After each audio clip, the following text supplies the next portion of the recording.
নমস্কার, আপনারা দেখছেন নিউজ ভ্যানগার্ড। আমি সোমনাথ মুখোপাধ্যায়। শুরু করছি ৭টার ৭ কাহন। আজ আমরা আলোচনা করব বাড়ছে রাজনৈতিক উত্তাপ। হ্যাঁ, রাজনৈতিক উত্তাপ বাড়ছে সারা দেশেই, বিশেষ করে এসআইআর নিয়ে। তারপরে পশ্চিমবঙ্গের ভোট এবং ত্রিপুরারও পাহাড়ের ভোট রয়েছে। সব মিলে কিন্তু রাজনৈতিক উত্তাপে টকবক করছে সারা দেশ। আমরা শুরু করব পশ্চিমবঙ্গ দিয়ে। আজ আমার সঙ্গে আলোচনায় রয়েছেন অধ্যাপক সুকান্ত ঘোষ, বিশিষ্ট রাজনৈতিক বিশ্লেষক, এবং আমার সহকর্মী কলকাতা স্টুডিও থেকে রয়েছেন বিথিন সরকার। বিথিন এবং সুকান্তবাবু দুজনকেই জানাই স্বাগত। সম্প্রতি দেখা যাচ্ছে যে বাংলা ভাষা আন্দোলনকে ঘিরে বিরোধীরা একজোট হয়েছে। যখন আমি সুকান্তবাবু এবং বিথিন এখানে বসে আলোচনা করছি, নয়াদিল্লিতে চলছে ইন্ডিয়া জোটের বৈঠক, তাদের রণকৌশল তৈরি করার জন্য। সেখানে এসআইআর নিয়ে আলোচনা হবে উপরাষ্ট্রপতি নির্বাচন নিয়ে। কিন্তু বাংলা ভাষার উপর বারবার আক্রমণ আসছে কেন? এবং তার চেয়ে সবচেয়ে বড় ব্যাপার, পশ্চিমবঙ্গে যদি বিগত কয়েক বছরের ঘটনা দেখতে পারি, বিরোধীরা যেখানে যাচ্ছেন, সেটা বিরোধী দলের যে কোনো পর্যায়ের নেতা হোক, তাদেরকে ঘিরে স্লোগান, তাদেরকে কালো পতাকা দেখানো, তাদের গাড়ি ভাঙচুর, এই ধরনের ঘটনা আমরা দেখেছি। সম্প্রতি যা ঘটনা ঘটে গেল কোচবিহারে, খুব ভুল না করলে সুকান্তবাবু এখন কোচবিহারে বসে আছেন, এবং কোচবিহারে যে ঘটনাটা ঘটে গেল সেটা একজন বিরোধী দলনেতাকে, কিন্তু পশ্চিমবঙ্গের বিরোধী দলনেতাকে রীতিমতো আক্রমণ করা হলো। এদিকে বাংলা ভাষা নিয়ে আমরা যেই ছবি দেখতে যাচ্ছি, বাংলা ভাষার সম্মানের দাবিতে কিন্তু সংসদের বাইরে তৃণমূল কংগ্রেসের সাংসদরা। সুকান্তবাবু কি বলবেন, কেন এই অবস্থা, কেন রাজনৈতিক উত্তাপ বাড়ছে? দেখো সোমনাথ দা, রাজনৈতিক উত্তাপ বাড়ার পেছনে রাজনৈতিক দলগুলো দায়ী রয়েছে। কারণ এই রাজনৈতিক সংস্কৃতি বা রাজনৈতিক সৌজন্যতা, রাজনৈতিক সামাজিকীকরণ, এই তিনটে যখন আমি শব্দ ব্যবহার করছি তাহলে বুঝতেই পারছো যে শুভেন্দু অধিকারী যখন কোচবিহারে এলেন, মানে ঢুকতে চাইছেন, যখন ঘোকসাডাঙ্গা পার করছেন, তার আগেই নিশীথ প্রামাণিক বলে দিলেন যে বুলেট প্রুফ গাড়িতে যাওয়া প্রয়োজন। কারণ তার আগে ঘোকসাডাঙ্গাতে একইভাবে সুশীল বর্মন, তিনি কিন্তু এমএলএ, এবং তিনি টিকিট কাটতে গিয়েছিলেন, তখন তৃণমূল কংগ্রেসের কিছু কর্মীদের দ্বারা তিনি আহত হন, তার পার্সোনাল অ্যাসিস্ট্যান্টকে মারা হয়, কাজ ভেঙে দেওয়া হয়। একই ঘটনা আবারও ঘটতো, মানে ঘটনা হচ্ছে কে কত শক্তিশালী। ঘটনাটা হয়েছে সম্ভবত 19শে জুলাই, এবং কার একদম কার গুডবুকে কে থাকবে, কোন নেতার বা প্রধান নেতার গুডবুকে থাকতে হবে, এটাই এখন প্রধান উপজীব্য বিষয়। ইভেন তুমি লক্ষ্য করেছো সোমনাথদা, ওই যে যখন শুভেন্দু অধিকারীকে এইভাবে হেনস্থা হতে হচ্ছে, তখন তৃণমূলেরই এক কর্মীর পায়ের নিচে তৃণমূল কংগ্রেসের পতাকা মারিয়ে যাচ্ছে, একদম মানে ইন্টেনশনালি। আমার ওটা খুব ব্যথিত যে রাজনৈতিক দল তারা করছে এবার শুধুমাত্র কালো পতাকা দেখাবার জন্য। যদি তার গাড়ি ভাঙচুর করতে হয় বা যদি বাংলা ভাষাকে প্রতিষ্ঠিতই বা করতে হয়, তাহলে বাংলা ভাষা নিয়ে যে তুমি যেখানে বসে আছো যে রাজ্যে, তার প্রতিবেশী রাজ্য আসামের শিলচর তার একটা বড় সাক্ষী। তার জন্য ভাষা শহীদ স্টেশন, কমলা ভট্টাচার্য যারা শহীদ হয়েছিলেন, তারা ভাষার জন্য শহীদ হয়েছেন। 1971 সালে উর্দুকে চাপিয়ে দেওয়া নিয়ে বাংলাদেশিরা যখন, বাংলাদেশি বলা ভুল হবে, বাংলা ভাষাভাষী মানুষেরা যখন গর্জে উঠেছিলেন, ওটা ভাষা আন্দোলন। কিন্তু একজন ক্যাবিনেট স্তরের বিরোধী দলনেতাকে সেই স্তরে দেখা হয়। এবং তুমি জানো, ব্রিটেনে রাজা রানীর বিরোধী দল বলা হয়, হিজ অ্যান্ড হার ম্যাজেস্টিস অপোজিশন। বিরোধী দলকে কি মানে কতটা শ্রদ্ধা করা হয়। আজকে সেখানে তিনি ঘোকসাডাঙ্গা থেকে ঢুকতে, পুরো খাগড়াবাড়ি আসতে তার এত সময় লেগে গেল, এবং শুধুমাত্র এসপি কে জানাবেন বলে। এবার প্রশ্ন, তার আগে তিনি প্রত্যেককে জানিয়েছেন, ডিরেক্টর জেনারেল পুলিশকে জানিয়েছেন, মুখ্য সচিব, সবাইকে জানিয়েছেন। আমার প্রশ্ন, তাহলে যদি বিরোধী দলনেতার, আমি এটা দলমত নির্বিশেষে বলছি, যদি কোনো নিরাপত্তা না থাকে, এই ভাষাকে মেকি ভাষা আন্দোলনের নামে মানুষকে মানে এইভাবে যুদ্ধে লাগিয়ে দেয়া, এবং সাধারণ মানুষ তো সেটা বুঝতে পারছে না, অবগত নয়। এবং যেটা প্রশ্ন, যদি একজন বিরোধী দলনেতা এসপি অফিস অব্দি যেতে পারেন না পারেন, তাহলে কিন্তু ব্যর্থতা এই রাজ্যের আইন শৃঙ্খলার, সুতরাং পশ্চিমবঙ্গের আইন শৃঙ্খলা তলানিতে। এবং যেটা করা হচ্ছে যে বিরোধিতার নামে বিরোধিতা, এবং সবচেয়ে বড় কথা তৃণমূল কংগ্রেস কিন্তু ব্যাকফুটে চলে গেছে এই কারণে যে এতটা গুরুত্ব শুভেন্দু অধিকারীকে হয়তো দিয়েছেন, তারা ভেবেছেন, কিন্তু এটা না দিলেও পারতেন। কারণ তৃণমূল কংগ্রেস আজকে, আমি এটা বলছি যে নিজেদের এই যে 19টা অবস্থান করেছে 19টি জায়গায়, সেটা না করলেই পারতেন। বিরোধী দলনেতা আসছে, দেখো এসপির দেখো কাছে যদি শুধু কিছু বলতে শুধু শুধু গত পরশুদিনের ঘটনা নয়, আমরা দেখেছি গত লোকসভা ভোটেও কিন্তু প্রার্থী ভোটের দিন যাচ্ছেন বিভিন্ন বুথে। ওখানকার প্রার্থী ছিলেন নীতিশ প্রামাণিক, তখন তার আগে তিনি কেন্দ্রীয় মন্ত্রী ছিলেন, প্রতিমন্ত্রী স্বরাষ্ট্র দপ্তরের। তিনি বিভিন্ন জায়গায় যাচ্ছেন, তাকে ঘিরে কিন্তু স্লোগান উঠেছিল। তোমার কোচবিহার জেলাতেই, এই কোচবিহার জেলাতেই কোনো একটা ভোটে, সম্ভবত খুব ভুল না করলে 2011 ভোটে না 2014 ভোটে, তৎকালীন সিপিএম এর যিনি ওখানকার জেলা সম্পাদক চণ্ডীবাবু, আমার চণ্ডীবাবুর ঠিক পদবিটা মনে পড়ছে না, তার গাড়ি ধরে উল্টে দেওয়া হয়েছিল। এই কুচবিহারে কেন এত রাজনৈতিক ভাবে উত্তপ্ত হয়ে উঠছে?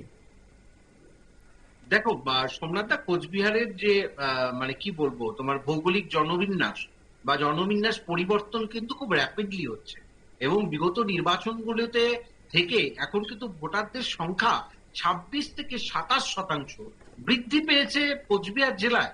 এবং এই যে জনবিন্যাসের পরিবর্তন, এর ফলে কোথাও গিয়ে সংখ্যালঘু ভোটারদের সংখ্যা কিন্তু বেড়ে গেছে। এবার তাদের মনকে জয় করতে, তাদের পাশে আছি, এই বার্তা দিতে তৎপর তৃণমূল কংগ্রেস। এবং তৃণমূল কংগ্রেসের সবচেয়ে বড় সমস্যা, একজন উত্তরবঙ্গ উন্নয়ন মন্ত্রী তিনি বলছেন যে যেসব জায়গায় তিনি যাবেন সেখানে তাকে বিরোধ বা অবস্থানের সম্মুখীন হতে হবে।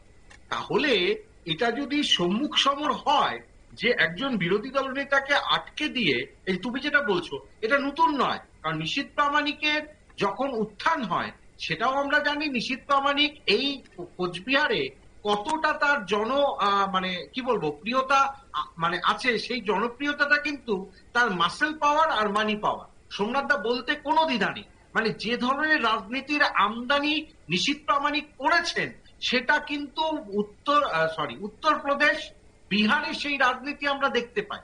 সুতরাং মানে সরকার এবং বিরোধী দুটো পক্ষই তারা কোচবিহারে কিন্তু যেন তেন প্রকারে ক্ষমতা দখলের লড়াই। এবং তোমার একটা লক্ষ্য রাখতে হবে, একদিকে পার্থ প্রতিম রায় আছেন, একদিকে আছেন অভিজিৎ দেব ভৌমিক, আরেকদিকে আছেন হচ্ছে রবীন্দ্রনাথ ঘোষ। এতগুলো পক্ষ এবার অভিজিৎ দেব ভৌমিক উদয়ন গুহকে নিয়ে যেটা করছেন, তার ফলে আরো দুটো পক্ষ বাদ চলে গেল। এবার এতগুলো রবীন্দ্রনাথ ঘোষ, রবি ঘোষ, মানে প্রাক্তন উত্তরবঙ্গ উন্নয়ন মন্ত্রী, এখন কোচবিহারে যিনি চেয়ারম্যান কোচবিহার মিউনিসিপ্যালিটির, তিনি তো কার্যত সাইড হয়ে আছেন। আমি সেটাই বলছি যে এতগুলো অভিমুখ হয়ে আছে, তার ফলে। এবং মাঝে মাঝে ভূষণ সিংকে তুমি জানো দল সাসপেন্ড করেছিল, সেই ভূষণ সিং আবার দেখা যাচ্ছে প্রাক প্রদীপের আলোয় আসতে চাইছে। মানে আমি বলতে চাইছি তৃণমূল কংগ্রেসের এই যেটা শুভেন্দু অধিকারীর সঙ্গে করা হয়েছে, সেটা গুড বুকে থাকার জন্য, যে এটা বলতে দ্বিধা নেই। আমি তোমার কাছে ফিরবো সুকান্ত, তোমার কাছে ফিরবো। বিতিন, তুমি শুনতে পাচ্ছ? বিতিন, সুকান্ত বাবু একটা দারুণ খবর বলেছে, গত কয়েক বছরে 26 থেকে 27% কিন্তু বৃদ্ধি হয়েছে। এবং দ্বিতীয় হচ্ছে গুড বুক। এই কার গুড বুক? দেখো, তার আগে যেটা আজকের বিষয় সেটা নিয়ে একটু বলে নি। সেটা হচ্ছে যে রাজনৈতিক উত্তাপ সংসদীয় গণতন্ত্রে থাকবে, কিন্তু সংসদীয় গণতন্ত্রে রাজনৈতিক হিংসার কোনো জায়গা নেই। রাজনৈতিক উত্তাপ আর রাজনৈতিক হিংসা গুলিয়ে নেওয়ার চেষ্টা হচ্ছে দীর্ঘদিন ধরে। আমি যদি খুব ভুল না করে থাকি, যে বিহার বাহুবলী রাজনীতির জন্য শীর্ষে ছিল, যে উত্তরপ্রদেশ, মধ্যপ্রদেশ বাহুবলী রাজনীতির জন্য শীর্ষে ছিল, সে সমস্ত রাজ্যে বিগত দিনে ভোট হয়েছে, একটা চর মারার ঘটনা সামনে আসেনি। অথচ এই বাংলায় একটা সমবায় নির্বাচন ভোট হোক বা একটা পঞ্চায়েতের উপনির্বাচন হোক, সেখানে রক্ত ঝরবে। বিগত এক দশকে এইটাই বাংলার একটা পরিচিতি হিসেবে উঠে এসেছে সারা ভারতের কাছে, যেটা অত্যন্ত লজ্জাজনক। এবার আসি সুকান্ত বাবুর কথা অনুযায়ী যে কুচবিহার জেলা বা উত্তরবঙ্গ, এখানে এক কুচবিহার জেলাতে 4টে মাথা, এই 4জন মাথা কে ভাইপোর কাছে হবে, ভাইপোর থেকে বয়সে বড় হলেও ভাইপোর আদর আশীর্বাদ পাবে, কার মাথার উপরে ভাইপোর আশীর্বাদের হাত থাকবে, এর একটা লড়াই বিগত 2-3 বছর ধরে চলছে। এই যে পার্থপ্রতিম বাবু একসময় জেলা সভাপতি ছিল, তিনি লেঙ্গি খেয়ে গেলেন, সেই জায়গায় চলে এলেন আর একজন রবীন্দ্রনাথ ঘোষ, তুমি যেটা বলছিলে এখন পুরসভার চেয়ারম্যান হয়ে বসে আছেন, কিন্তু সেখানেও ছড়ি ঘোরান অভিজিৎ, আমি যদি খুব ভুল না করে থাকি, সেটা সুকান্ত বাবু আরো ভালো বলতে পারবেন। এই যে 4 মাথা কুচবিহার জেলায় এবং একদম পাহাড় থেকে মালদা পর্যন্ত, এটা উত্তরবঙ্গ বলতে যেটা বোঝায়, এই উত্তরবঙ্গে তৃণমূলের এত মাথা আর এত মানে হাত পা। শুধু উত্তরবঙ্গ কেন, রাজ্যের প্রতিটি জেলায় একই অবস্থা তো। এটা তো আছে, কিন্তু এই যে উত্তরবঙ্গে এই যে দেখো, প্রথম কথা, বিরোধী দলনেতা, এটা সাংবিধানিক পোস্ট, এটা তৃণমূলের কোন নেতা জানেন কিনা আমার জানা নেই, সম্ভবত তারা জানেন না যে বিরোধী দলনেতা এই তকমাটা একটি সাংবিধানিক পোস্ট। এটা প্রধানমন্ত্রী বা মুখ্যমন্ত্রী রাজ্যের তার শ্যাডো হিসেবে ভারতীয় সংবিধানে বর্ণিত আছে। সেই জায়গায় দাঁড়িয়ে তিনি বিজেপি না তিনি বাম ফ্রন্টের কোন দলের না কংগ্রেসের, এটা বড় কথা নয়। একজন বিরোধী দলনেতা, তার গাড়ির ওপরে এইভাবে হামলা চালানো হচ্ছে এবং এটা বলা হচ্ছিল যে গাড়ি নিজেরাই ভেঙে দিয়েছে। আরে গাড়ির ভেতর থেকেও ভিডিও তোলা হয়েছে, সেই ভিডিও ভাইরাল হয়েছে, গাড়ির ভেতর থেকেও ভিডিও ভাইরাল হয়েছে। সেখানে দেখা যাচ্ছে যে কারা সেদিন গাড়ির ওপরে হামলা চালিয়েছিল। আসলে এই যে বলা হচ্ছে না যে বাংলা ভাষা আন্দোলন, কিসের বাংলা ভাষা আন্দোলন? আমার তোমার আরো অনেকের, হয়তো সুকান্ত বাবুরা বহু পরিচিত মানুষ, সারা ভারতের বিভিন্ন রাজ্যে বসবাস করছে, চাকরি করছে, তারা ইঞ্জিনিয়ার, কেউ ডাক্তার, কেউ পরিযায়ী শ্রমিক। বিষয়টা হলো যাদের উপরে কিছুটা হামলা হয়েছে সেটা দুঃখজনক, যাদের ওপরে এই হামলা হয়েছে সেই জায়গায় দাঁড়িয়ে স্পষ্ট বলে দিচ্ছি যে আইন হাতে নেওয়ার অধিকার কারণ নেই। যদি কোথাও বাংলাদেশি আপনারা বোঝেন যে এখানে বাংলাদেশি থাকছে, অনুপ্রবেশকারী অবৈধভাবে ঢুকে এসে ভারতবর্ষে থাকছে, তাহলে স্থানীয় প্রশাসনকে গিয়ে জানান, আইন হাতে তোলার অধিকার কোন ভারতীয় নাগরিকের নেই। কিন্তু কিন্তু কিন্তু আমি তোমার কাছে আসি। গত পরশুদিন রাতের একটি ঘটনা, সন্ধ্যার দিকে লালকেল্লায় ঢোকার চেষ্টা করলেন 5 বাঙালি। আমি সেটাই বলতে যাচ্ছি যে লালকেল্লায় ঢোকার চেষ্টা, যেখানে জুলাই মাস থেকে লালকেল্লায় ঢোকা প্রবেশ নিষেধ, কারণ 15ই আগস্ট সেখানে জাতির উদ্দেশ্যে ভাষণ দেন দেশের প্রধানমন্ত্রী এবং সেখানে বর্ণাঢ্য অনুষ্ঠান হয় দেশের স্বাধীনতা দিবসকে সামনে রেখে। সেখানে জুলাই মাস থেকে, এটা আজকে নয়, এটা সেই 47 সাল থেকে জুলাই মাস থেকে পর্যটকদের জন্য বন্ধ থাকে। সেখানে জোর করে ঢোকার চেষ্টা করলেন কারা? তারা বাংলাদেশি। এই যে যেটা বলতে চাইছি যে যাদের উপর আক্রমণ হচ্ছে, যদি খেয়াল করে দেখো তাদের নামগুলো, এবং বেশিরভাগটাই দেখা যাবে যে এদেশের সংখ্যালঘু সম্প্রদায় বলে আমরা মূলত যাদেরকে বলে থাকি, অর্থাৎ মুসলিম সম্প্রদায়, সেই মুসলিম সম্প্রদায়ের লোকেদেরই কিন্তু ডেকে আনা হচ্ছে। তার কারণ নাম এবং পরিচিত ভাষা, যেহেতু বাংলাদেশিদের সঙ্গে নাম এবং বাংলাদেশিদের ভাষাটাও কিছুটা বাংলা ভাষা, সেই কারণেই কিন্তু কোথাও কোথাও এই রাজ্যে যারা সংখ্যালঘু সম্প্রদায়ের মানুষ আছে তারাও সন্দেহের তালিকায় পড়ে যাচ্ছে। কেন কেন এই যে বিতিন এখানে কিন্তু একটা প্রশ্ন জুড়ে যাচ্ছে, যেটা সুকান্তবাবু বললেন, 26 থেকে 27% ভোট বেড়েছে গত কয়েক বছরে কোচবিহার জেলায়। কোচবিহার কিন্তু একটা সীমান্ত জেলা, প্রায় 3 দিক থেকে ঘেরা কিন্তু এই জেলার বাংলাদেশ। তোমাকে কোচবিহার ছেড়ে দাও, কোচবিহার পক্ষে তারপরে তো বাংলা পেরিয়ে বিহার, তোমায় বিহারের কথা বলি, বিহার আর ঝাড়খণ্ডের কি পরিমাণ সেখানে সংখ্যালঘু সম্প্রদায়ের ভোট বেড়েছে। এবং শুধু তাই নয়, বাংলাদেশ থেকে পশ্চিম বাংলা পেরিয়ে তারা ঝাড়খণ্ড এবং বিহারে যাচ্ছে এবং সেখানকার হিন্দু আদিবাসীদের তারা ধর্মান্তকরণ করে বিয়ে করছে এবং তার পরবর্তী প্রজন্মে 5 থেকে 6 জন চলে আসছে। এইভাবে আজকে ঝাড়খণ্ড বিহারের জনসংখ্যা বিপুলভাবে পরিবর্তন হয়ে গিয়েছে।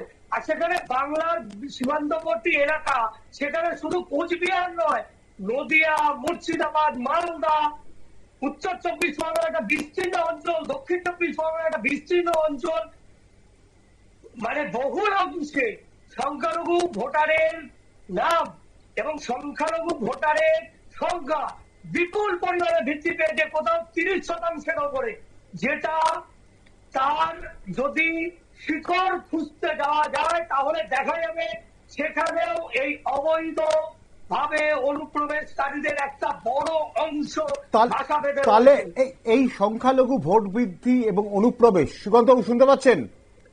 হ্যাঁ, শুনতে পাচ্ছি। এই অনুপ্রবেশ, এর জন্য কি রাজনৈতিক উত্তাপটা বাড়ছে এক অংশে? কি বলবেন সুকান্তবাবু? একদমই সংখ্যালঘু ভোট, এবং তুমি দেখতে পারো এডিআর বিহারে যে সুপ্রিম কোর্টে যে কেসটা দেখছে, এই যে যেটা এসআইআর এর মানে বিরুদ্ধে বলেছে, যে বেসিক্যালি এডিআর বলছে যে আরো স্পেসিফাই করতে হবে কেন তাদের ডিলিটেড হয়েছে, তারা তাদের কোনো রিলোকেশন হয়েছে কিনা, এই বিষয়গুলো যেগুলো রাজনৈতিক দলের কাছে পাঠানো হয়েছে নির্বাচন কমিশন থেকে, ইলেকটোরাল রোলের যে ইয়েটা, সেখানে সব তথ্য নেই। কিন্তু আমার প্রশ্ন দেখো, আজকে এই যে অনুপ্রবেশ যদি না হতো, যদি আজকে মৃত ভোটাররা না থাকতো, তাহলে 65 লাখ ভোটার কেন বাদ যাচ্ছে? আমার প্রশ্ন এই জায়গাটা। 20 লক্ষ ভোটার তো মৃতই, 65 লক্ষ ভোটার 20 লক্ষ পাওয়া গেছে যারা মৃত। একদম একদম, আমি সেটাই বলছি। এই আরজেডি বা কংগ্রেস, সিপিএম, সিপিআইএম এর তৃণমূল তারা বলছে না। এবং সবচেয়ে বিষয় যখন বলা হচ্ছে যে যাদের নাম বাদ গেছে তারা যোগাযোগ করো, সেই যোগাযোগের পার্সেন্টেজটা খুব অল্প, এখন অব্দি 1 থেকে 2% হয়নি। 1 আগস্ট খসড়া তালিকা প্রকাশ পেয়েছে, আর আজকের তারিখ কত? আজকে 7 তারিখ শেষ হতে চলেছে। 7 তারিখ, 1 সপ্তাহ হয়ে গেল, এখনো পর্যন্ত 1% জমা পড়েনি অভিযোগের ভিত্তিতে। কি বলবেন সুকান্তবাবু? আমি সেটাই বলেছি, আরজেডি যখন ক্ষমতায় ছিল তখন থেকেই কিন্তু এই মৃত ভোটারদের মানে তাদেরকে নিয়ে এসে ভোট দেওয়া হয়েছে, এরকম অভিযোগও রয়েছে। এবং এই সত্যতা কিন্তু এসআইয়ের মাধ্যমেই জানা যাচ্ছে, কারণ এসআইয়ের কিন্তু নতুন নয় সোমনাথ, এসআইয়ের বহুবার হয়েছে। এবার ঘটনা এসআইআর হলে এই যে সংখ্যালঘু যাদের বলা হচ্ছে, আজকে একটা খবর আছে তোমার ডালখোলাতে গিরিধর নামে একটি ছেলেকে ধরা গেছে, সে বাংলাদেশি এবং তার মার মোবাইল ব্যবহার করে সে কিন্তু বিভিন্ন রকম ভাবে কাজ করছিল।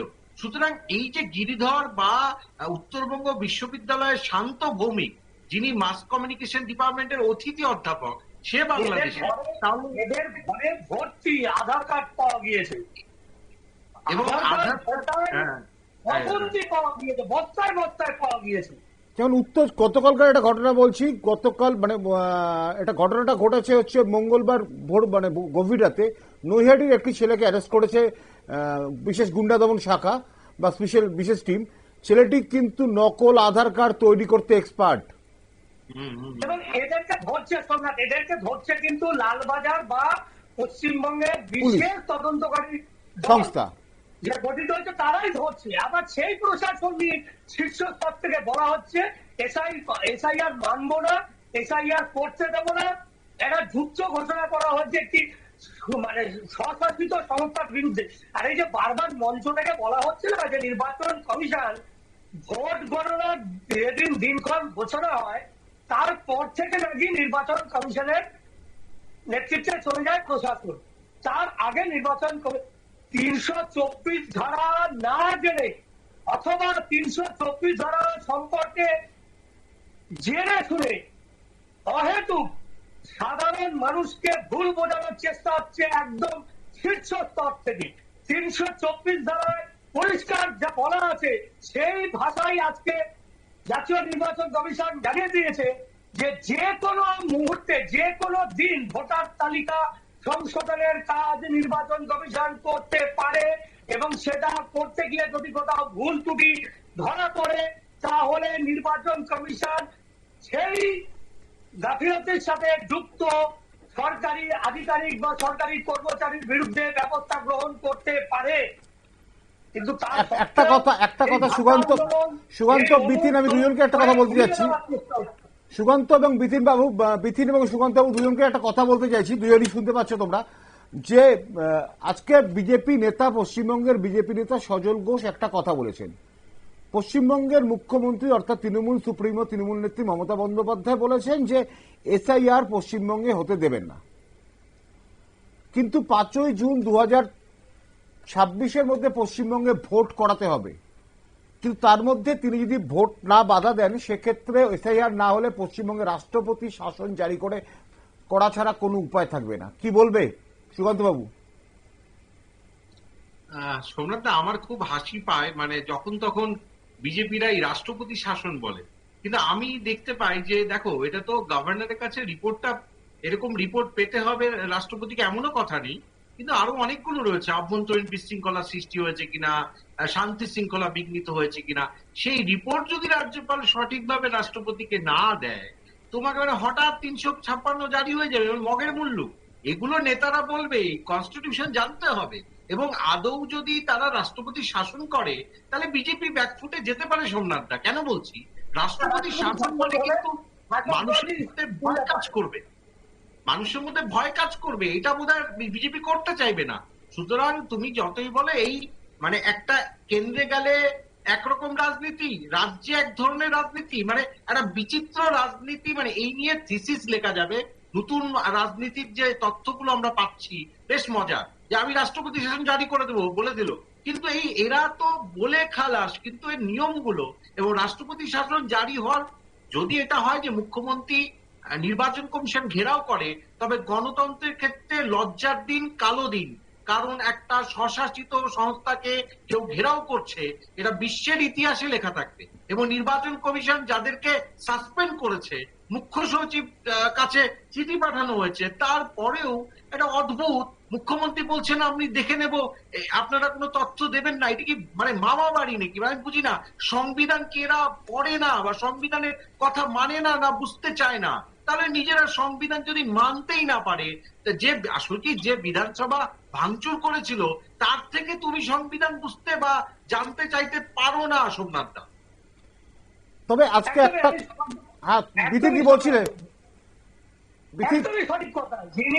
যিনি আইনসভা বিধানসভা ভাঙচুর করেন, যিনি প্রতিটা ক্ষেত্রে জাতীয় সরকারের সিদ্ধান্ত মানবেন না, স্বশাসিত সংস্থার সিদ্ধান্ত মানবেন না বলে উগ্র বিরোধিতা করেন, তিনি আবার যুক্তরাষ্ট্র কাঠামোর কথা বলেন, তিনি আবার কেন্দ্রের থেকে টাকা চেয়ে পান। এইগুলো না গুলিয়ে দেওয়ার একটা চেষ্টা। সাধারণ মানুষ বিতিন আমাদের সময় একদম শেষ। সুকান্ত বাবু, লাস্ট যে ইনফরমেশনটা আমি আপনাদের সাথে এবং সমস্ত দর্শকদের সাথে শেয়ার করতে চাই। আসামের মুখ্যমন্ত্রী হিমন্ত বিশ্ব শর্মা আজকে একটা ঘোষণা করেছেন, যারা বাংলাদেশ থেকে এসে আসামের বিভিন্ন অঞ্চলে বসবাস করছেন তাদের মধ্যে যারা অমুসলিম রয়েছে তাদেরকে নাগরিকত্ব দেয়া হবে, কিন্তু যারা মুসলিম রয়েছে তাদেরকে কোনো রকম নাগরিকত্ব দেয়া হবে না। অন্ততপক্ষে পশ্চিমবঙ্গ ভোটের আগে এটা একটা কিন্তু বড় ধাক্কা খেতে চলেছে। শুধু পশ্চিমবঙ্গ না, অনুপ্রবেশ পশ্চিমবঙ্গে রয়েছে, আসামে রয়েছে, ত্রিপুরাতে রয়েছে, মেঘালয়তেও রয়েছে। অর্থাৎ দেখো আমি একটা কথা বলি, একদম সময় নেই উত্তরপ্রদেশ বিথিন সরকার ইতিমধ্যে, আমি ছোট্ট, উত্তরপ্রদেশ সরকার ইতিমধ্যেই যারা হিন্দু বা অমুসলিম সম্প্রদায় যারা ধর্মীয় কারণে চলে এসছেন তাদেরকে কিন্তু জমি দেওয়ার কথা ঘোষণা করেছে এবং নাগরিকত্ব দেওয়ার কথাও ঘোষণা করেছে। আমাদের আপনারা দেখছিলেন 7টার 7 কাহন, দেশ জুড়েই বাড়ছে রাজনৈতিক উত্তাপ। আমার সঙ্গে ছিলেন সুকান্ত ঘোষ, অধ্যাপক সুকান্ত ঘোষ এবং আমার সহকর্মী বিথিন, দুজনকেই অজস্র ধন্যবাদ। আমরা কিন্তু একটা জায়গায় আজকে কনক্লুশন বা একটা জায়গায় কিন্তু আমরা পৌঁছাতে পারছিলাম, দিন যত এগোবে রাজনৈতিক উত্তাপ বাড়বে, কিন্তু রাজনৈতিক উত্তাপটা চায়ের কাপে থাক, ভোটের বাক্সে থাক, সেটা জানি কখনো হাতাহাতিতে বা আরো বড় কিছুতে না যায়, সেটাই আমাদের কাম্য। আপনারা দেখতে থাকুন নিউজ ভ্যানগার্ড। আপনাদের সাথে আমার দেখা হবে আগামীকাল ঠিক 7টায়। এখন খবরের সময় আপনাদের সঙ্গে থাকবেন শতাব্দী দেবনাথ।